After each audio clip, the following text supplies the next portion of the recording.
just looking at my calendar. So, oh yeah, that's right. The only other snafu is having to order the new phone. Yeah, I'll do it on Monday. I'm not even ordering it until I'm back there to get the mail. I guess that kind of doesn't make sense if they were going to shut it off. At least I'd be here. But I have 2 laptops in my storage. So it's something. Anyways, I'm looking at my calendar, so I'm like, okay, so the 1st, when I go to the warming center Monday, 4 weeks from that is the 29th where I'd be going to the train.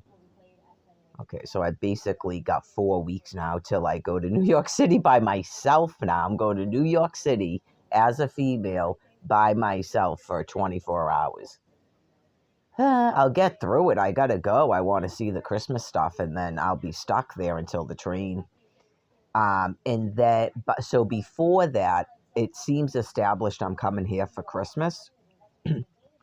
So I guess sometime in that time, I'm gonna have to completely go through my storage. It's a lot of stuff. I mean, I might be able to get someone to take me there, or like pick me up from there. And then I'll just bring any clothes that I think I might take on the trip so I can try them on. And then what I'm not taking on my trip, I'm probably just going to get rid of. And then I'll just go back to the storage to pack it, I guess. I also have to get rid of all of Brian's stuff, which is not a lot. It's just clothes. So just a reiteration.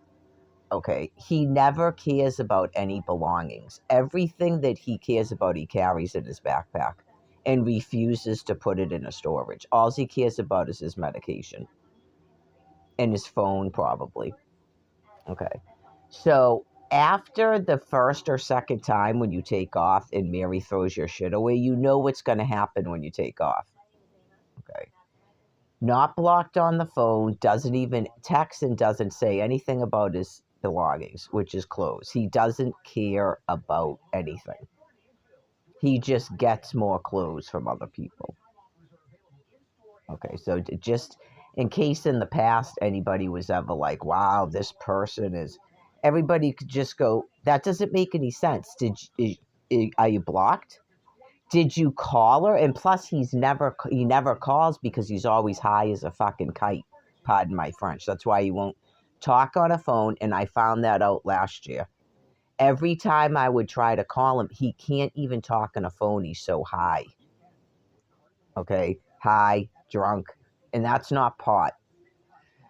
So, he does it. He never says, "All right, can you please not get rid of my stuff?" I'll have to try to figure out a way that maybe somebody has a place I can keep my clothes or get my own storage because he has an income. He never says anything like that.